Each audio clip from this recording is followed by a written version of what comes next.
Just on the other side of the session, lunch waits for you. So please just hold on till 1:30. We're running a little bit late, but we'll make sure that we wrap up by 1:30. To you, sir. Thank you very much. Let me first of all thank ADRI for convening this workshop, today's workshop, and also let me also welcome Dr. A.K. Shiva Kumar, Senior Consultant and Policy Advisor with UNICEF. And we also have with us as introducer Mr. Pulin Nayak, who's just introducing the previous and chairing the previous session, I suppose. So, and the topic is growth markets and the state, lessons for human development.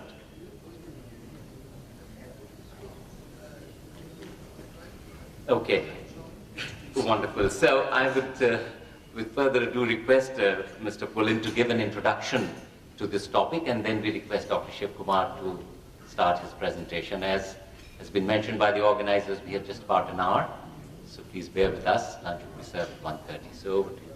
So thank you, Mr. Mazumder, Chairperson. I have the very pleasant task of introducing A.K. Shiva Kumar, my friend, and that is precisely what I'll proceed to do.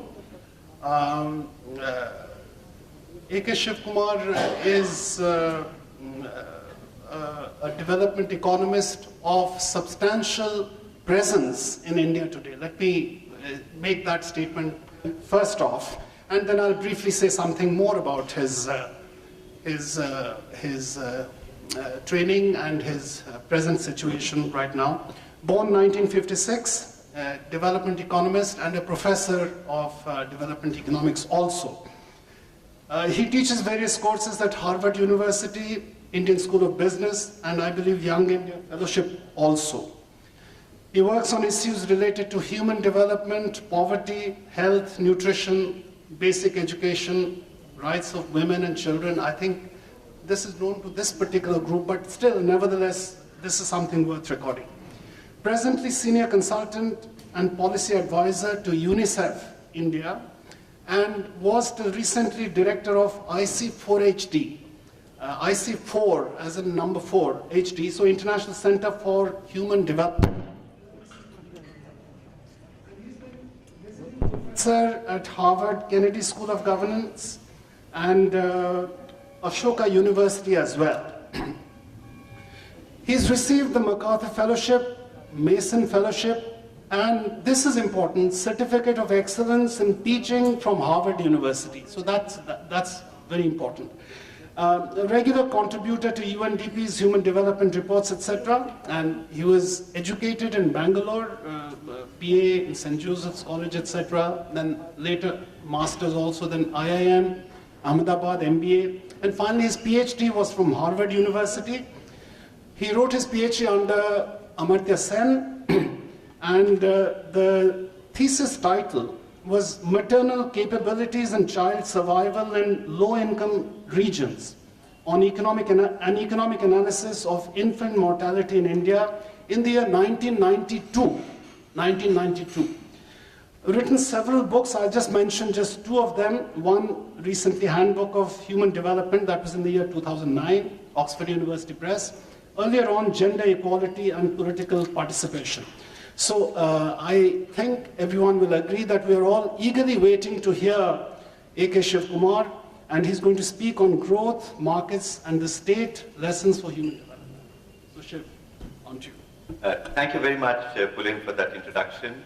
I'm not going to do a PowerPoint presentation, but instead will address the theme of my talk today. The first Human Development Report was launched in 1990. Some 25 years ago. Since then, human development has come to be widely accepted as an enhancement of capabilities, a widening of choices, an expansion of freedoms, and also an assurance of human rights. And over the years, this concept of human development has influenced the measurement of human progress, as well as the formulation and analysis of public policy. Let me first of all dispel a common impression created by some economists that those who advocate for human development are opposed to the idea of pursuing economic growth. This is certainly not the case. The human development reports have called for actually looking beyond growth and at other valuable dimensions of development, such as freedoms, capabilities, and fulfillment of human rights. This in no way implies that economic growth does not matter. Indeed, economic growth is an important means of widening people's choices. So the achievement of high growth or even high levels of sustainable growth must ultimately be judged in terms of the impact that economic growth has on an equitable expansion of opportunities and freedoms. In this presentation today, I would like to highlight some of the key lessons for human development from the experience with economic growth, the functioning of private markets, as well as the functioning of the state. Looking back, what have we learned from the experience of generating and managing economic growth? Let me highlight 3 lessons. The first lesson, and it's quite obvious, economic growth alone is not sufficient to advance human development. It is true that economic growth generates public revenues, which can and ought to be used for enhancing capabilities by investing, for instance, in promoting people's health, nutrition, education, and social facilities. But experience from India has taught us that this does not happen. Take the case of public spending on health in India. The UPA-1 government, in its National Common Minimum Program announced in 2004, had committed itself to increasing the public expenditure on health to 2 to 3% of GDP over 5 to 7 years. However, despite high growth, public spending on health in India has stagnated at around 1.2% of GDP for over a decade. Similarly, take the case of education. Government of India had accepted the Kothari Commission recommendation in 1966 to raise educational expenditure from around 3% of GDP then to 6% of GDP over 20 years, that is by 1985-86. This has also not happened. Public expenditure on education in India stagnates at around 4% despite years of economic growth.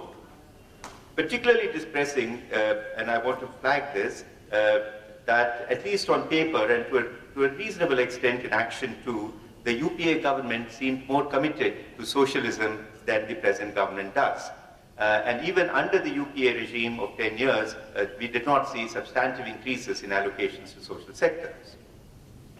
This brings me to the second lesson. Economic growth does not automatically translate into greater opportunities and freedoms. Indeed, India's story reveals all 5 types of growth failures highlighted in the 1996 Human Development Report released almost a decade ago, but quite prophetic. The report talks about jobless growth, where the overall economy grows but does not expand opportunities for employment. It talks of ruthless growth, where the fruits of economic growth mostly benefit the rich, leaving millions of poor in poverty. It talks about voiceless growth, where growth in the economy has not been accompanied by an extension of democracy or empowerment. We got a glimpse of this in Lakshmi Iyer's talk last evening, where despite all the extraordinary growth records, the opportunities for women's political participation have not increased dramatically. The report also talked of rootless growth, which causes people's cultural identities to wither, and futureless growth, where the present generation squanders resources needed by future generations. And it's quite an important lesson that if you analyze the growth experience of India over the past 10 or 15 years, all these types of failures are quite apparent. And the third lesson that I would like to flag when it comes to economic growth, it is a mistake to equate well-being with income. Income redistribution, including cash transfers, can barely solve the problem of poverty. Income, as they say, is an outcome, and low income in particular is the outcome of insufficient access to equal opportunities. Of what use is additional cash in the hands of the poor if they cannot even access good quality healthcare or education?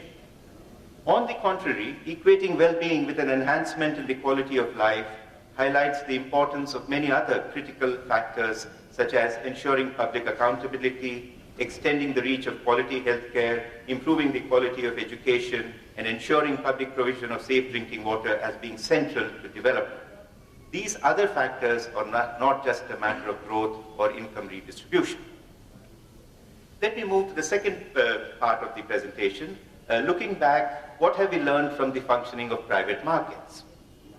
The human development paradigm fully acknowledges the useful role that market expansion plays in providing employment, generating incomes, and ensuring access to a variety of goods and services that contribute to living standards. The role of the private sector in business in promoting growth is obvious when we look at the extraordinary expansion in the availability of goods and services in India after the economic reforms in the 1990s. However, there is an important lesson to learn for human development. Marketization in some areas is simply not advisable. Every student of elementary economics knows about market failures, especially when it comes to the provision of education, health, and a range of public goods. However, today I want to focus on the provision of healthcare in India.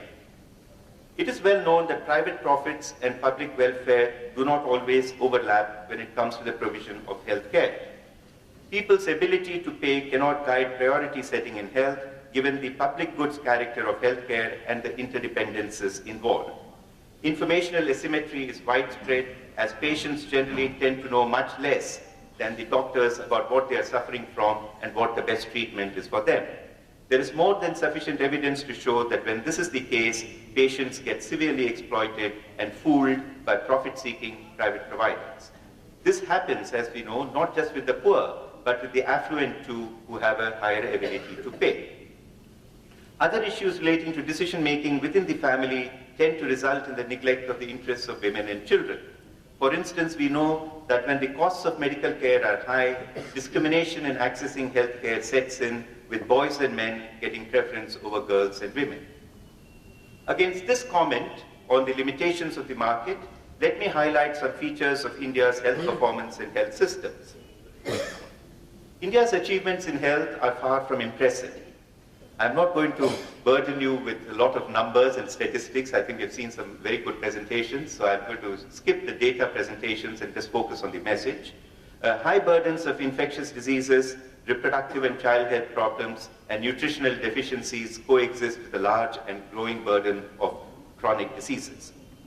Second, compounding this huge burden of diseases are widespread inequities in health outcomes that are apparent in the large morbidity and mortality differentials across socioeconomic status, caste, class, gender, and geographic location.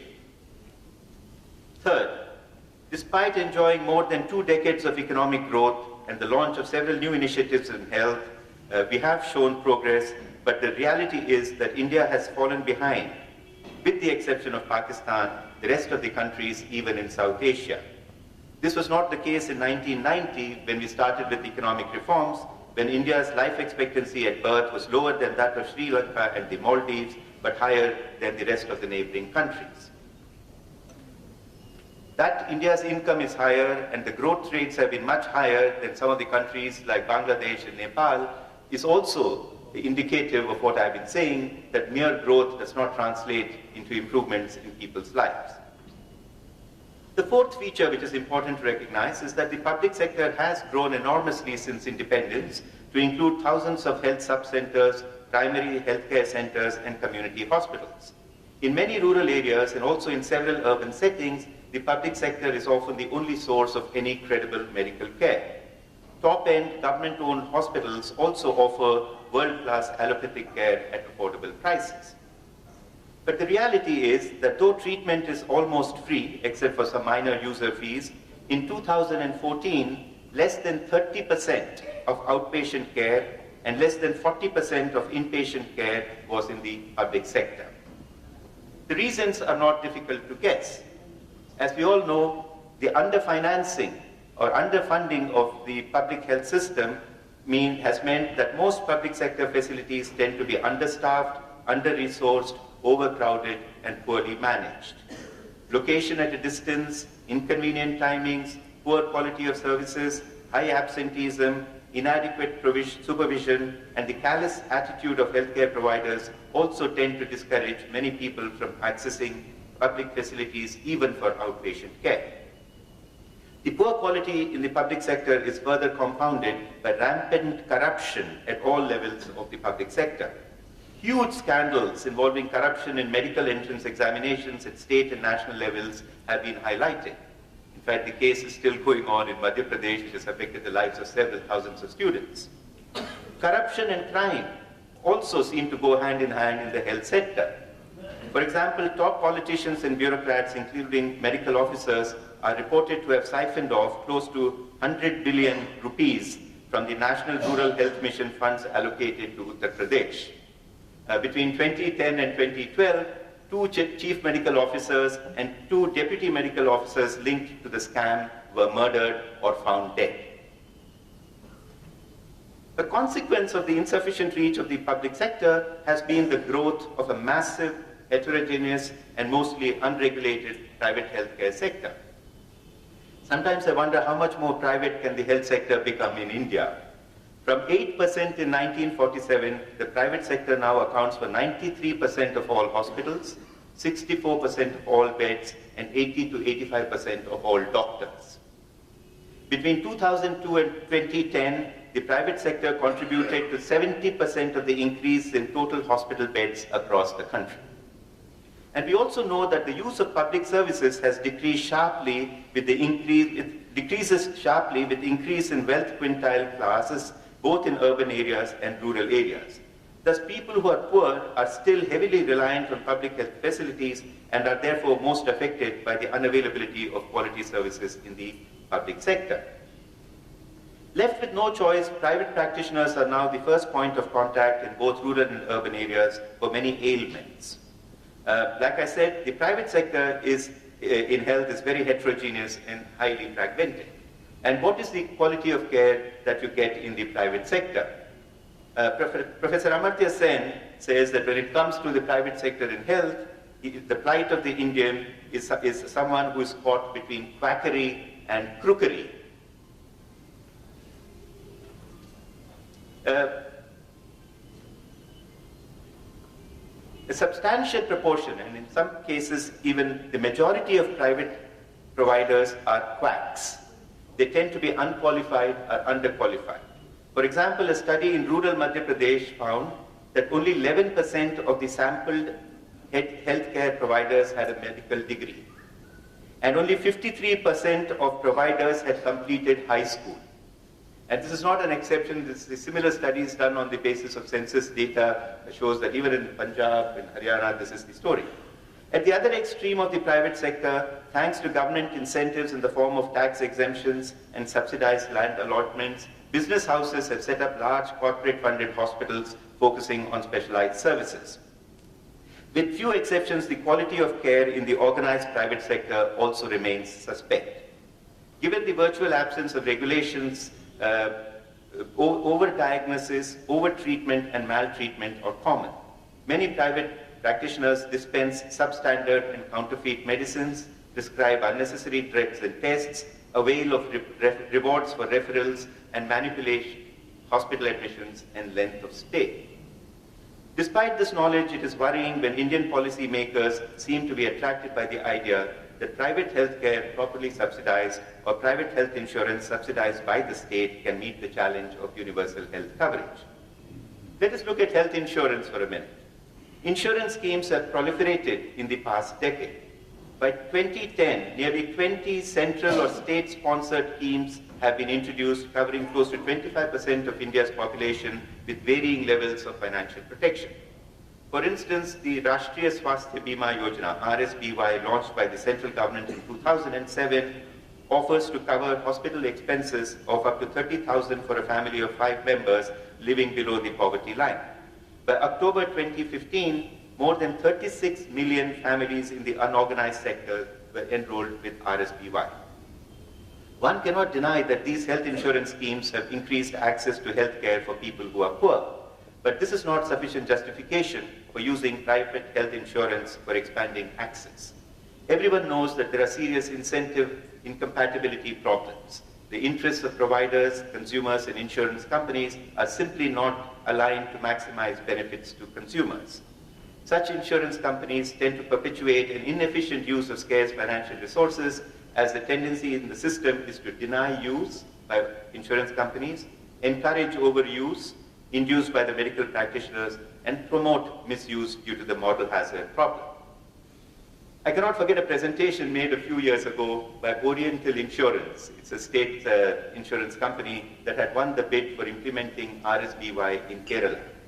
The first slide of the presentation was very encouraging. He said, the insurance manager was presenting, he said, we have reached the Guinness Book of World Records in Kerala, because within the shortest period of time, 1.9 million RSBY cards had been issued.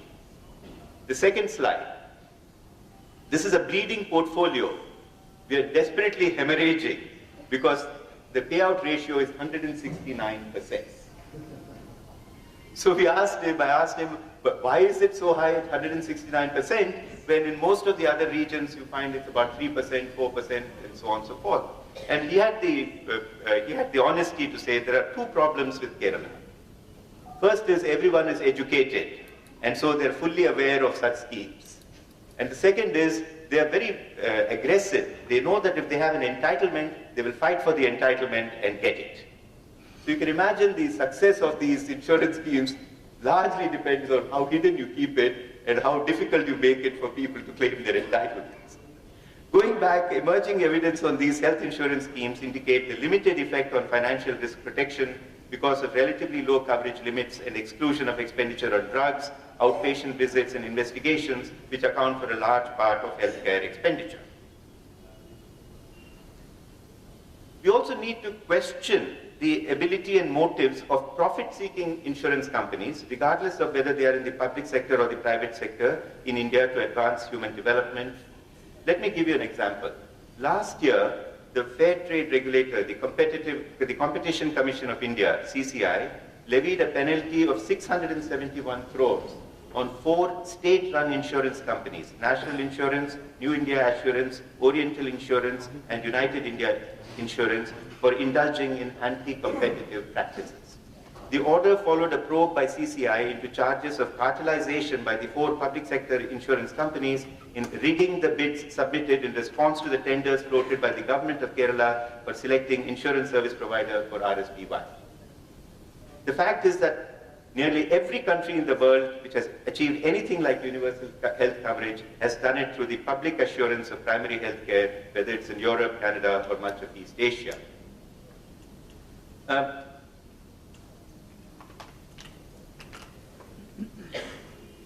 Let me come to the, well, I just had a, am I doing it fine? Let me just comment a little bit on, having said this, it is important to acknowledge that most healthcare systems in the world have space for private provision, and this is the case in India too. Though in the past, the government in Kerala had invested in invested huge public resources in both health and education, the state of Kerala today has a dominant private sector in healthcare. What can we learn from Kerala's example? First of all, Kerala's health transition started decades ago when the state made a firm commitment to the public provision of healthcare. It was only later that the private sector in health became a major contributor to the healthcare of the people in Kerala, supported by the rapid growth in incomes. Second, it might be necessary, given the resource constraints of the state, to allow and even encourage private healthcare to supplement a reasonably well-functioning state system, as has happened in Kerala. But to rely on the private sector as a starting point to universalize the provision of healthcare is fraught with dangers. Let me come to the last segment of my talk on what have we learned from the functioning of the state. There is a growing sense across the world that the role of the state is getting increasingly marginalized. If this is true to a large extent, it is because the state hasn't fully and firmly committed to assuring every citizen the rights enshrined in our constitution. Let me take the case of India's performance on the Millennium Development Goals. The India MDG report for 2015 prepared by the Government of India points out that out of the 8 MDGs, India is on track with respect to 4 goals, moderately on track with respect to 3 goals, and slow or off track on only 1 and part of a goal. The one that we haven't reached it is to improve maternal health. So on one hand, we can feel good that India has achieved or is well on track to achieving most of the MDGs, but as we have seen in the case of health, and to a large extent in the case of education, there are serious gaps in provision. Let me talk about one goal, achieving goal number 3, which says promote gender equality and empower women. According to the Government of India report, we have achieved this and we are well on track to achieving it by 2015. This is indeed difficult to believe, especially after we heard Lakshmi Iyer's talk last night and Preet Rastagi's presentation about the position of women in Bihar, even in Bihar today. One would expect that with expanding incomes, attitudes towards girls and women will change. But this is certainly not happening. Most of you would have read about the number of honor killings that continue to take place in Haryana and across the country. You'd have also heard that girls at a college in Bhiwani, Haryana have to pay a fine of 100 rupees if they turn up for classes wearing jeans and t-shirts. A Kap Panchayat in Punjab not only banned wearing jeans, but also the use of mobile phones by unmarried girls. According to the president of the Kap Panchayat, and I quote, there will be no honor killing if a strict dress code is imposed in colleges and mobile phones are banned. This is not true of, Haryana is one of the richest states in terms of per capita income, but we see a similar trend in Tamil Nadu too, another rich state in terms of per capita income, where dress codes have been imposed on college girls, and Karnataka is also, several parts of Karnataka are also thinking of imposing dress codes on young girls. By the way, as the human development advocates will point out, denying young women their freedom isn't associated with per capita incomes in any predictable manner. So just to correct the picture that it's happening only in high-income states, even in the relatively low-income state of Uttar Pradesh, a district magistrate of Bijnor, a woman, ordered that girls who would receive grants from the state government at a function should not wear jeans or black or even jewelry. So for the 2015 MDG report prepared by the Government of India to claim that India is well on track to empowering women and achieving gender equality not only reflects poorly on the state, it reduces the credibility of the state. Let me give another example. We should welcome the attention being given to the young. Skill development and creative employment opportunities for young people is critical for economic growth, but more so for ensuring that our young people do not face insecurities in their lives. I do not want to comment on the success of otherwise of India's efforts to skill young people or generate jobs. But the question to ask is the following. Will this job creation and skill enhancement transform the lives of young people in India and make the lives of particularly young girls more secure?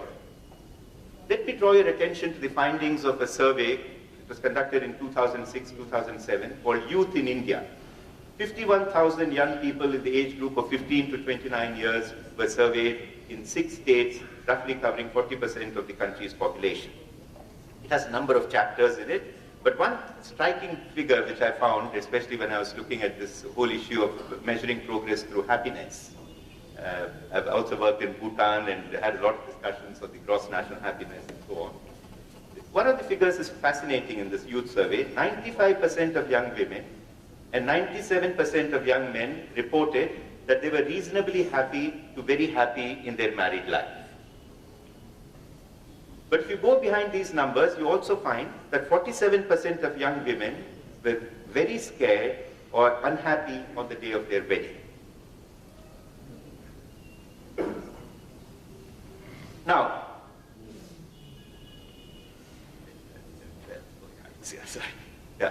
Now, you know, the day of the wedding is supposed to be a momentous day of great celebration and joy and happiness and so on, and you wonder why would young Indian women be so unhappy? 35% of young girls were forced to get married before the legal age of 18. 78% of young women reported giving dowry, and 72% of young men reported receiving dowry, even though it was banned by law. And 40% of parents agreed that girls should not be allowed to decide about their own marriage. Now, if you think we are talking about the unfortunate plight of the young Indian girl, the survey doesn't reflect very well on young Indian men either. 54% of parents did not even ask for their son's opinion about when to get married. 64% of young men were meeting their spouse. This is a fascinating number. 64%. 2/3 of young men were meeting their spouse for the first time on the day of the wedding. And 80% of young men did not get a chance to meet or speak to their fiancé alone before the marriage. Now, this is happening in 2006, 2007. It covers a large number of states which are quite mix of rich and poor states. And then you will ask, why should young girls be scared on their wedding day? I would be terrified if I were a young girl getting married, forced to get married below the age of 18 and move into a household that I don't know anything about. But even more depressing, 54% of young men believe that wife beating is justified. 50% of young men agree that girls who dress provocatively deserve to be teased, and 25% of them had admitted to having slapped their wives. Clearly, for a large segment of Indians, both young and old, living in this 21st century, their thinking has not evolved when it comes to gender equality, respect, and non-discrimination. This is worrying given that many of these people hold influential positions of decision-making in the judiciary, in the bureaucracy, and in politics. And their understanding of human dignity is in conflict with the guarantees provided by our Constitution. Such people affect people's faith in the functioning of the state.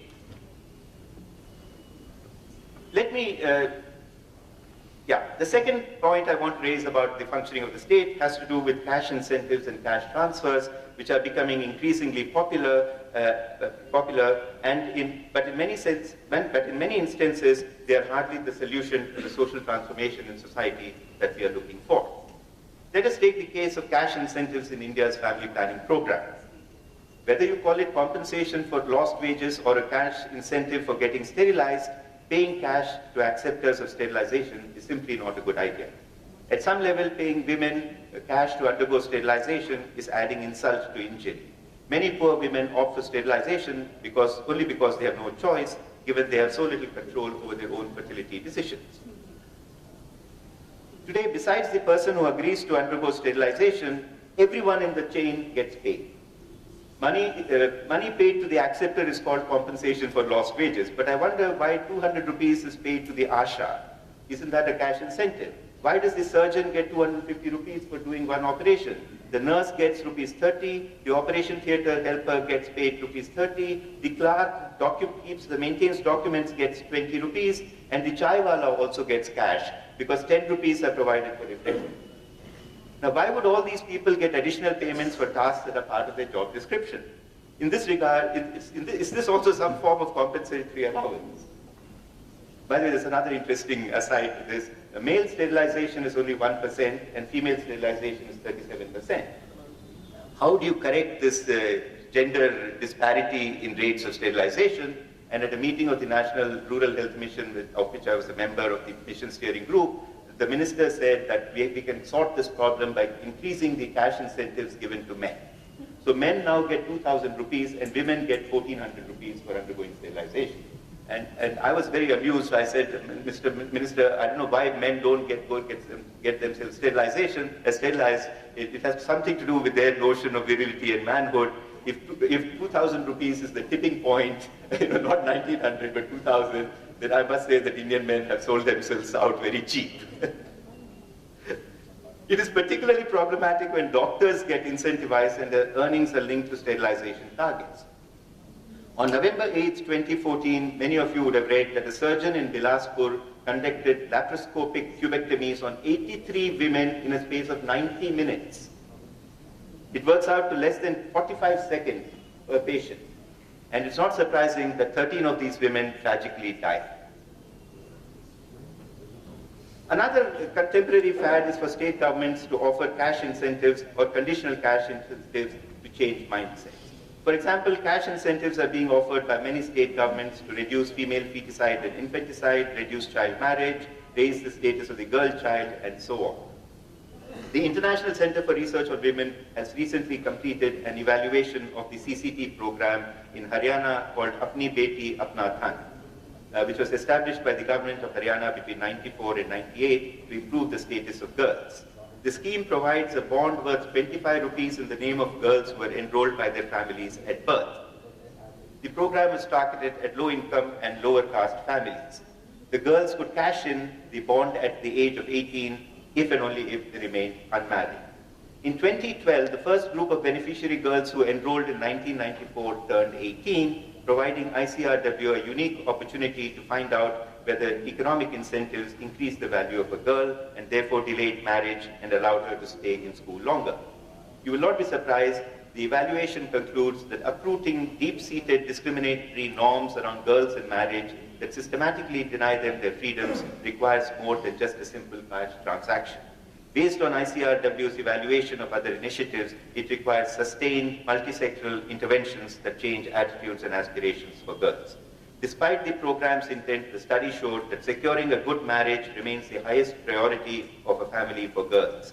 While girls who participated in the program were not less likely to be married by age 18, they were more likely to be married right at the age of 18. And many girls indicated that they used the cash to pay for the wedding or increase the dowry to the husband's family. So one really wonders who was the real beneficiary of this conditional cash transfer. Also short-sighted as these schemes are, apart from contributing to dowry and populist support. First, by targeting the poor, those living below the poverty line, these schemes make an implicit assumption that it is the poor who discriminate against the girl child, and not the middle class and the rich. And this is certainly not the case. And second, we know that these schemes, being populist in nature, reach only a tiny fraction of the poor. So the implicit theory of change seems to be that by changing the attitudes and behaviors of a minuscule number of poor people, we can change the mindsets of the entire society. This has never happened in any society. This brings me to the last comment. How many minutes? No, okay. This brings me to the last comment I want to make on the functioning of the state. There is a growing tendency to look for techno-managerial solutions to complex social problems. Such solutions can at best be quick fixes that help us reach targets like the MDGs, but they cannot bring about transformational changes in society. A major contributor to the increasing short-sightedness of governments is the propagation and use of randomized controlled trials, RCTs. The blind faith in RCTs is seriously and adversely affecting the credibility of the state. The advocates of RCTs believe that there exist solutions to the problem faced by poor people, and that these typically involve small modifications in the design of existing efforts as well as for scaling up of the interventions. They concur with behavioral economists who believe that the occasional nudge facilitates better choices on the part of individuals. Many experts like Angus Deaton, Pranab Bardhan, and Sanjay Reddy have commented on the limitations of RCTs. Let me draw on their work and highlight a few serious shortcomings, especially in the light of what I have been arguing, that unless the state takes responsibility for bringing about transformational changes in society, governments will continue to lose credibility by the hour.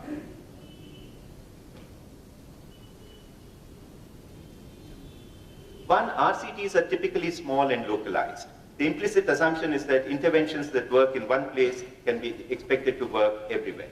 At least in India, we know this is not the case. Context and culture matter a great deal.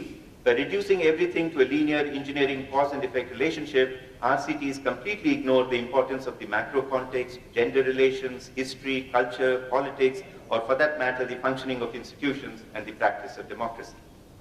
Two, spending large sums of money to say whether bed nets laced with insecticides should be distributed free of charge or not cannot be seen as a critical intervention in bringing about health sector reforms.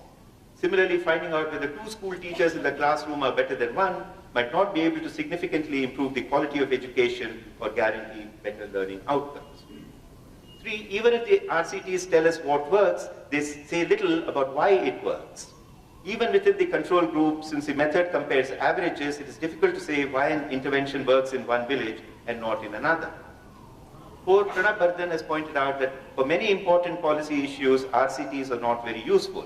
You cannot run experiments in order to decide where to put power plants or seaports. You cannot do a controlled test on the advisability of tight money, fiscal austerity, or deregulation. Moreover, even if you can show convincingly that a policy intervention works in a small-scale trial, policymakers still have to worry about the economic and political spillover effects of a policy when it's implemented regionally or nationally. 5, it is important to realize that statistical rigor in evaluation cannot substitute good judgment. The expression tyranny of rational methods holds true of RCTs. The science of evaluation cannot be reduced to choice of sampling methods. This is precisely the problem with RCTs. RCTs appear to avoid some of the issues of selection and bias that afflicted the older statistical studies in development economics. There are many other types of non-sampling biases that are perhaps equally important to tackle. There is the investigator bias, and we have found this when it comes to recording women's work accurately. There can also be a respondent bias, because the same question asked of men and women within the same household often elicit very different responses. And there can be donor bias or funder bias, which is perhaps most difficult to deal with. The joke about policy-based evidence-making owes its origin to this bias. It is sometimes argued that objectivity should be free from personal biases. This might be true for the Newtonian world of the physical sciences. For example, the appearance of a tree will change as one approaches it. It might look short to begin with, but as we approach it, the tree begins to appear tall. The reality is that the tree itself doesn't change. Its height remains a constant. Your position affects your view of the tree. Similarly, some of you might be feeling cold in this room and others hot, but the truth is that the temperature is set at 24 degrees, and this is constant throughout the room. But this notion of objectivity does not hold when it comes to social phenomena. In the real world, there is no single reality. There are multiple realities, and as Robert Chambers reminds us, whose reality counts is the real question. Also, the worst forms of exploitation and injustices are invisible, and you have to look for them. The discussion on violence, the question that was asked about violence and reporting of rape cases is a case in point. You cannot take reality as is reported at face value. For instance, if you were to switch off all the lights in this room, you will see no people, no tables, no chairs, no equipment. So you cannot come into the room and say there is nothing here in this room. It is empty. Because the moment you switch on the lights, you see a very different picture. And so you have to really, when you come to the social sciences and as an evaluator, you have to say that you will look at it from a particular vantage point. You have to use the lens of gender rights and equity when you're doing these kinds of assessments. Therefore, if objectivity is defined as a position or view from nowhere, this is neither possible nor desirable when observing social phenomena. Let me conclude by making 3 closing comments. First, what I've been arguing is that it is not at all helpful to posit the choice of development strategy as economic growth versus human development. On the contrary, one should explicitly recognize the two-way relationship that exists between economic growth and the expansion of human capabilities. An educated, well-nourished and healthy population is good for well-being and also in the long run for accelerating and sustaining economic growth. Therefore, instead of arguing for growth first, there are many people like that even in India, or growth versus human development, nations should strive for growth and human development. Second, we definitely need a partnership between the public sector and the private sector when it comes to the provision of services. At least in health, we say that we need a responsive public sector that responds to the needs of people. We also need a responsible private sector which holds itself accountable even if the laws of this country are lax. Finally, and this is my last point and would take more than a minute, any discussion on human development must be linked to the practice of democracy. If democracy is about the protection of liberties and freedoms, respect for legal entitlements, the guaranteeing of free discussion, and the uncensored distribution of news and fair comment, then there's good reason to be disgruntled. India's democracy has not been sufficiently instrumental in enriching the lives of ordinary citizens. To improve the situation, we need more and not less democracy. By this, I mean greater participation by people and women in particular. Democracy has to give the poor adequate voice. Media coverage on social issues has to improve. The key to a better future lies in improving the practice of democracy and promoting public debates, or as it is called, promoting government by discussion. Any compromise, as we are observing in India today, is likely to jeopardize future progress, peace, and prosperity of the country. Thank you.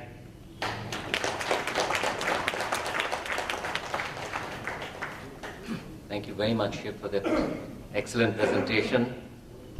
Even though not PowerPoint, I think it had a lot of point and a lot of power, both. So I think you've covered a lot of issues, starting from policy programs to laws, legislations, and shown in many ways that despite the pie increasing perhaps in India, the way it's being sliced is the question that we need to look into. But there were many other issues that also came up of a lot of interest for the participants. So I think we've got about 15 minutes or so before we break for lunch. So may I open up the floor for any questions and clarifications, please? First, the lead. Thank you, Shiv. That was wonderful talk. I was particularly struck by your observation that India has fallen behind all our neighbors in South Asia when it comes to development outcomes, which is not something to be proud of. But I was wondering if you had ideas about what India could learn from our neighbors. So if they have outstripped us, what can we learn from their experiences? Given that there is the same region of the world, presumably their strategies might be more transferable here. Yes, I think the gentleman at the back. You had a question? Hello. Yeah. So you said that, especially in education and healthcare, the public sector has a huge role to play, but we can see so many examples like edX, Coursera, Khan Academy, where the private players have completely revolutionized education. And we can also, on the one hand, see the bad state of the US healthcare system. So my question is this, that you quoted so many instances where the private players are being greedy and all that. Today itself, we had a talk where the gentleman said that because in the public sector, there is loss making and there is no incentive. The Jan Dhan Yojana's implementation is not so good precisely because there is no incentive. People are not giving the insurances and all that. So can we say that it's an instances of confirmation bias, that we are seeing the evidence that we want to see and we are not looking at the other side? And my last question would be that you talked about that there has been growth in India, but the people are not benefiting as much. Again, do you have some causal understanding of this, that why exactly is it happening, or is it again a case of confirmation bias? Thank you.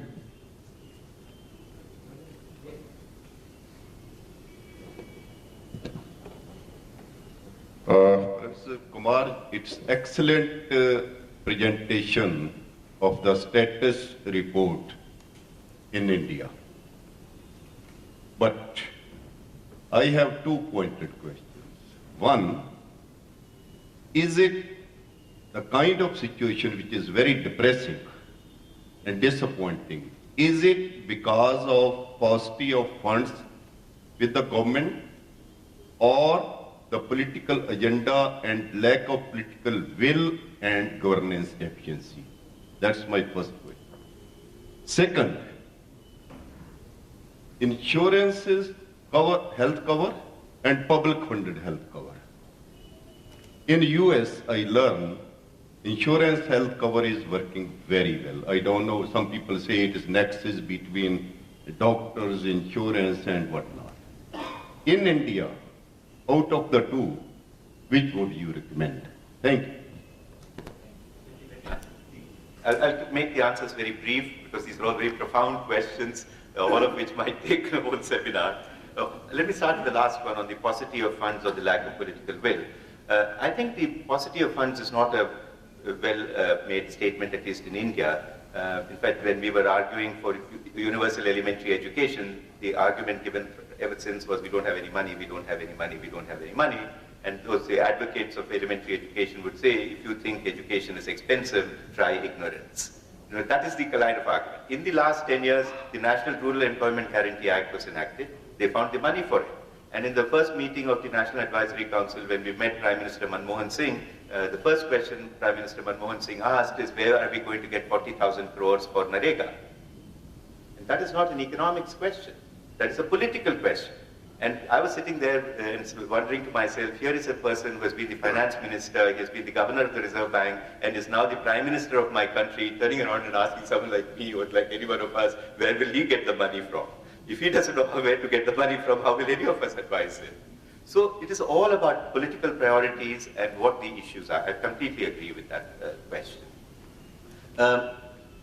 On the insurance scheme, I think the US, in fact, also links to the first question that Lakshmi asked, what can we learn from other countries? The first is, of course, not to go the private health insurance route that the United States went for, because it's one of the most expensive healthcare systems, and until the Obamacare reforms came, 40 million Americans didn't have any health insurance. So the move across the world, and in fact there was a high-level expert group on universal health coverage that submitted a report to the erstwhile Planning Commission, looking at the experiences of many countries. The move seems to be to argue for a tax-financed, single-payer, government-provided system. You will always have top-ups with the private sector coming in, but the basic healthcare provisioning has to be done by the state, and it has to be tax financed. There was some conversation that we should raise money by imposing, what is it called? Social security, not social security. Salary taxes, salary deductions. But given that we have only 7% workforce in the formal sector, you're not going to collect very much money if you start collecting money. And even a country like Spain, which had gone for these kinds of, where the formal sector is large, they found that with 25-30% unemployment in that country, it was becoming a serious problem for young unemployed people to pay for health insurance premiums. So they have also reverted so there are lots of lessons, Lakshmi, to learn from what other states and countries have done. Sri Lanka, Thailand, we don't have to go to the rich advanced countries, but many of them. This question about my bias against the private sector and the preference for the public sector, I think I've been reasonably critical of the public sector as well. But you have to understand, why is the public sector underperforming? And it is not universally true. So if you come to the health sector in Tamil Nadu, the health sector does deliver. Today we saw the presentation on the public distribution system where things are happening in Bihar. So I think to brush off and say that, listen, they are not motivated, there is nothing, is really not the excuse one can take, because across the world, if you are talking about universal schooling and universal healthcare, you have to build a very strong public sector that provides these two. There is no country that, I'll give you an example. Many of these IAS officers from here go to Harvard to study at the Kennedy School of Government. All their children go to the public schools or the government schools in Cambridge. So it does raise the issue of what is it that we can do in order to improve the quality of education and the quality of service delivery in the public sector. And that is the real challenge. The alternative is not to say, oh, the government is not functioning, so let's get to the private sector and invest in the private sector. That's all I'm saying. Having said that, I do acknowledge that there's, as I did, that even in Kerala, there is a role for the private sector in both health and education. I'm not branding everyone with the same brush, but particularly in health, you can come to Delhi and talk to any of your friends who has got admitted into these top-end hospitals. They have a story to tell. Any other questions? I think we have two hands over there on the right, and there's a third and a fourth. Okay. And then I think we probably will have to bring this session to a close. Please. Yes. Sir, you have covered gender justice very elaborate manner, and the Role Act 2004-5 and a Special Marriage Act. These three acts are very important for gender justice. But in these cases, a state is completely dysfunctional. And I think gender justice cannot be ensured unless and until these three acts are to be implemented in a proper spirit. What's your opinion, sir?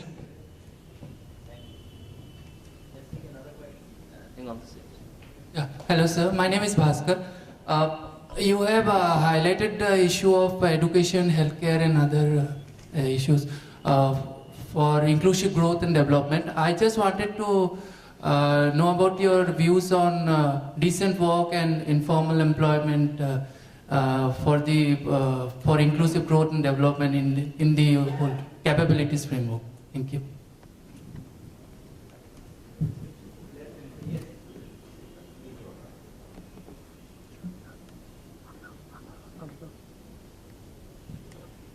Thank you for your presentation. I just wanted to push back on your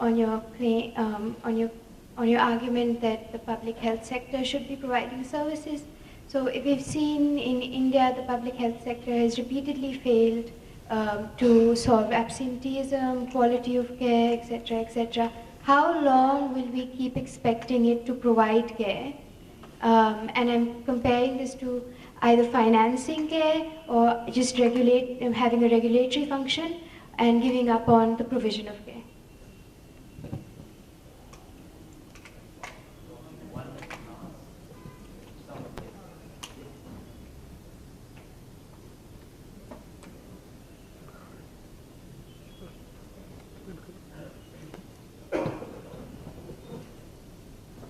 Thank you for your presentation. You spoke rightfully about the limited role of RCTs in being able to contribute to government.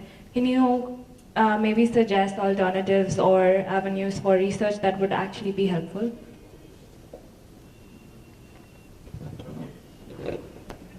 Thank you for those questions. The gentleman will talk about gender justice and the implementation of the 3 acts. I think legislation is important. It is a necessary condition, but not a sufficient condition for getting gender justice. I fully agree with you. To your list of 3 acts, I'd add 2 more, which is the Prevention of Sexual Harassment in the Workplace and the Prevention of Domestic Violence Act. So there are many acts actually in addition to the 3 that need to be enforced. On the question of decent work and informal employment, I think it's a very, very critical issue. If you had asked me to comment a little more on the functioning of private markets and whether there is any congruence of interests of employers and interests of workers, this issue would have definitely come up. That many of these, because of the pressure to keep low wages in India, I mean, our competitive edge seems to be low wages, and as we really want to keep wages low, then there is no way any of these workers in the private sector can get any of the benefits of decent work and decent living. To just give you an example, in the National Advisory Council, we also tried to float the Domestic Workers Bill. The domestic workers in India are the most exploited set among the informal workers. And I know that many of the employers can easily afford to pay twice the wages and give them better benefits. But it never comes up, it's never argued, it's never, so I completely agree with you on decent work in various sectors. On the public sector, how long will it wait? I think I have waited for close to 60 years, so I think we should lose hope. But this is the real issue, because even people in government today don't have the confidence to say that yes, we can make it work. And that is the crisis in governments today, because you don't have a vision, you don't know where you're going, you're so short-sighted in what you're trying to do, that you're just kicking and flaying around looking for some short solution that will give you a benefit in the next year or 2. But you have to step back. You have to step back and really ask the question, 10 years from now, what is the kind of education system you want? And this private medical education, in fact, I mean, many medical colleges have shut down. They're all bogus colleges. Engineering colleges are shutting down. Children are getting cheated. Parents are getting cheated. So we have no way of, the alternative to me, at least now, doesn't appear to be to aggressively promote the private sector, at least in health and education. So we have to really put public pressure, because we have at least we can hold the government accountable, because at the end of it, it's our money, it's our tax money. So we are paying for it, and we can demand that accountability. The last one is avenues for research. I think there are very many eminent thinkers and scholars around this table who I'm sure at the end of this workshop will come up with a whole list of new topics and new ideas. But in the field of health itself and education, there are so many questions. I think there's a presentation, I think Shana's presentation this morning, she listed a whole set of questions. Lakshmi Iyer has listed a whole set of questions. And I think all these questions are very important for researchers to address on. And they cannot all be addressed by the RCT mechanism. We have to go back to traditional development economics and not give up the science of political science methods of inquiry, sociological methods of inquiry. All this cannot be just brushed aside and dismissed by saying we will use the statistically rigorous method of RCTs. And so the richness comes from our better understanding from different perspectives of the social reality. And like I said, looking at social phenomena, you have to look at it from multiple perspectives. And it's in that absorbing that and integrating the multiple perspectives and thinking of solutions is what will give us the long-term vision of where to take this country forward. Thank you. We would just like to conclude by thanking Shiv for the excellent presentation on growth markets in the state and the state of human development in India, and also to Mr. Pulin for introducing the presenter and the subject, and to each and every one of you for your excellent thought-invoking questions from the floor. So I think with those few words, perhaps we break. Thank you very much for your patient hearing. Thank you. Just one more minute before we break for lunch. There are some bouquets here that Dr. Gupta has instructed us very firmly to hand over to you before they will do it. So I'm inviting now Mr. Amit Bakshi and Barnaji to give you the bouquets.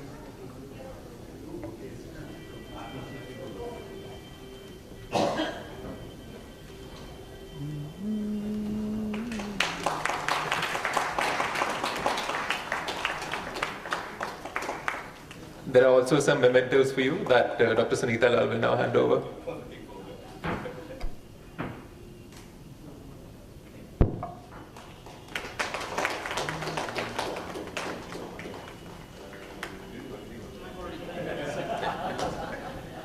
All right, it's lunchtime now.